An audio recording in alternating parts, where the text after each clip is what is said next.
विपक्ष के पास कोई मुद्दा नहीं है तो देखिए चिराग पासवान जी आज इतना बड़ा नाम है कि शायद उनके नाम के सहारे कईयों की नैया पार हो जाए। कांच की हांडी बार बार नहीं चढ़ती और ऐसा कुछ भी नहीं है। हमारे पांचों के पांचों सांसद एक साथ है, पार्टी एकजुट है और ये भ्रम फैलाने की कोशिश की जा रही है। मेरे पार्टी के सांसद खुद इस बात का स्पष्टीकरण दे चुके हैं।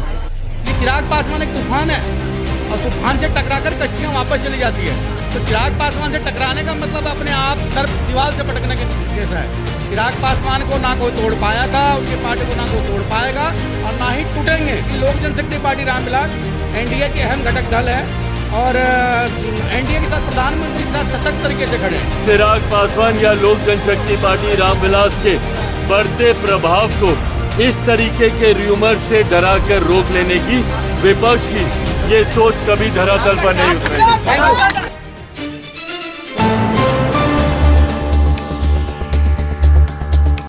नमस्कार, आप देख रहे हैं राष्ट्रीय सागर और मैं हूं आपके साथ विनायक कुमार। देखिए, चिराग पासवान की पार्टी लगातार अब इस चीज को लेकर खबर में है कि चिराग पासवान के 3 सांसद साफ तौर पर भारतीय जनता पार्टी के संपर्क में हैं और यह कहा जा रहा है कि वो तीनों सांसद अगर भारतीय जनता पार्टी में शामिल हो जाते हैं तो लोक जनशक्ति पार्टी रामविलास जो है टूट सकती है। अब इस चीज के पीछे किसकी साजिश है? विपक्ष लगातार इस चीज को लेकर राजनीति कर रही है। आरजेडी के विधायक साफ तौर पर यह दावा कर रहे हैं कि भारतीय जनता पार्टी जो है चिराग पासवान की पार्टी को तोड़ना चाहती है और एनडीए से लोक जनशक्ति पार्टी रामविलास को बाहर निकालना चाहती है। इस चीज को लेकर बातचीत करने के लिए हमारे साथ दिल्ली प्रदेश अध्यक्ष शंकर मिश्रा जी हैं, इनसे जुड़ते हैं, बातचीत करते हैं। सर, क्या कहेंगे? सबसे पहला सवाल कि क्या 3 सांसद जो है भारतीय जनता पार्टी में जाने वाले हैं? देखिए, जो सपने देखते हैं उनको मुबारक हो। विपक्ष के पास कोई मुद्दा नहीं है तो देखिए चिराग पासवान जी आज इतना बड़ा नाम है कि शायद उनके नाम के सहारे कईयों की नैया पार हो जाए। तो चिराग पासवान जी को टारगेट करना, चिराग पासवान जी इन सब चीज़ों से बहुत आगे निकल चुके हैं।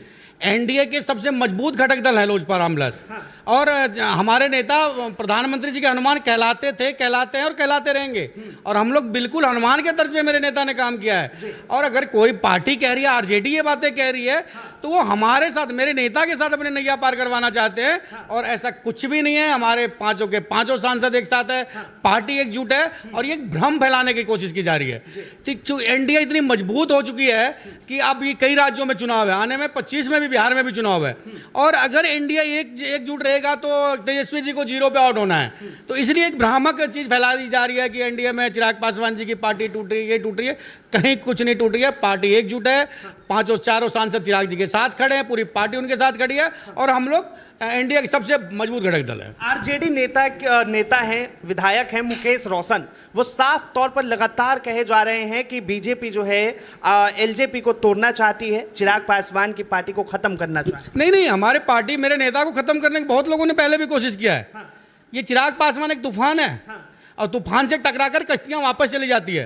तो चिराग पासवान से टकराने का मतलब अपने आप सर दीवार से पटकने के जैसा है। चिराग पासवान को ना कोई तोड़ पाया था, उनकी पार्टी को ना कोई तोड़ पाएगा और ना ही टूटेंगे, क्योंकि जिस शक्तियों ने चिराग पासवान को खत्म करने की कोशिश की उतनी ही मजबूती से लोक जनशक्ति पार्टी रामविलास और चिराग पासवान जी वापस आए हैं। तो ये आरजेडी वाले अगर सोच रहे हैं कि कोई चिराग पासवान जी को खत्म कर सकता है उनकी पार्टी को, तो ये सपना देखना बराबर है। चिराग पासवान जी को छेड़ देना मात्र भी सपना देखने बराबर है। अच्छा, पशुपति पारस की मुलाकात हुई है अमित शाह से, वो साफ तौर पे कह रहे हैं कि 2025 में क्या होगा वो तो बताएंगे, लेकिन बहरहाल जिस तरह अभी जो है लोजपा की स्थिति है वो आप सभी को पता है कि वो अंदर से किस तरह से खोखली नजर आती है। नहीं, पारस जी क्या कहते क्या नहीं कहती, हम लोग उन पे बयान इतना संज्ञान लेते भी नहीं है पारस जी का। पारस जी अपनी पार्टी को देखें, उनके अंदर क्या है और उनकी क्या एनडीए में है। लेकिन लोक जनशक्ति पार्टी रामविलास एनडीए की अहम घटक दल है और एनडीए के साथ प्रधानमंत्री के साथ सशक्त तरीके से खड़े हैं और जो भी फैसला होगा एनडीए में वो हमारे नेता चिराग पासवान जी के मौजूदगी में होगी और जो भी फैसला होगा वो हमारे नेता लेंगे। और चिराग पासवान जी के लिए सोचने के लिए पारस जी को जरूरत नहीं है, वो अपनी पार्टी और अपने विषय में चिंता करें। अच्छा, एक आखिरी सवाल, जिस तरह जो है प्रधानमंत्री के कई ऐसे नीतियां हैं उसके विरुद्ध, उनके फैसले के खिलाफ जो है चिराग पासवान जाकर साफ तौर पर जनता की आवाज उठाते हैं, तो ऐसा भी लगता है कि कहीं पार्टी से किनारा और एनडीए से अलग तो नहीं हो रहे चुनाव? नहीं, देखिए जनता के मुद्दों को, हमारे पार्टी का जो नीति है, जो हमारी पार्टी के बाइलॉज में है कि दलित पिछड़ों की हमने सुरक्षा रक्षा करना है, हम आज से नहीं कर रहे हैं। हमारे नेता स्वर्गीय रामविलास पासवान साहब एनडीए में रहने के बाद उन्होंने एसटी पे सबसे पहले आवाज उठाया था। तो जनहित मुद्दों को उठाना, सरकार को जगाना भी हमारा काम है। हम सरकार के मंत्री होने के बाद मेरे नेता का यह भी काम है कि सरकार के द्वारा अगर कोई गलत चीजें हो रही है उनको सरकार प्रधानमंत्री जी के नजर में देने के लिए भी जरूरी है कि सरकार के साथ जो हाथ से कोई गलत फैसला ना हो जाए। तो अगर कोई ऐसा मुद्दा आएगा तो उसमें पार्टी ने उसका विरोध किया, और विरोध किया उन्होंने प्रधानमंत्री जी के संज्ञान में दिया और प्रधानमंत्री इस चीज को मान लिया। तो ये कोई विरोध नहीं है, ये सरकार के भागीदार होने के नाते हमारा सबसे अहम मुद्दा भी है कि हम सरकार के हितों की रक्षा करें, उनके फैसलों की रक्षा करें। तो प्रधानमंत्री जी से मिल लेना या गृह मंत्री जी से मिल लेना, पार्टी टूट जाएगी, ये ऐसा कौन सा मुद्दा है?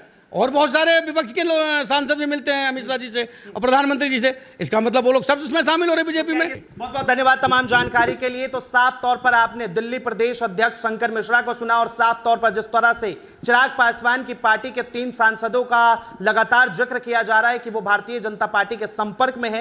हालांकि हर चीजों को जो है जिस तरह चिराग पासवान ने कल खंडित किया, उसी तरह से शंकर मिश्रा ने भी इस चीजों का खंडित किया है। होने वाली है, कई नेता भाजपा के संपर्क में है। भाई सुनिए ना, कांच की हांडी बार बार नहीं चढ़ती। ये जो सोच ये लोग रखते हैं ना कि भैया बार बार एक ही पैंतरा आजमा लिया जाएगा, मेरे पार्टी के सांसद खुद इस बात का स्पष्टीकरण दे चुके हैं। हर कार्यक्रम में मुझे राष्ट्रीय अध्यक्ष चुने जाने पर भी उन्हीं लोगों की सहमति थी। तो जो लोग सोचते हैं कि भैया इस तरीके की सोच या इस तरीके के र्यूमर्स को हवा देकर चिराग पासवान को डरा लिया जाएगा, ये कांच की हांडी बार बार नहीं चढ़ेगी।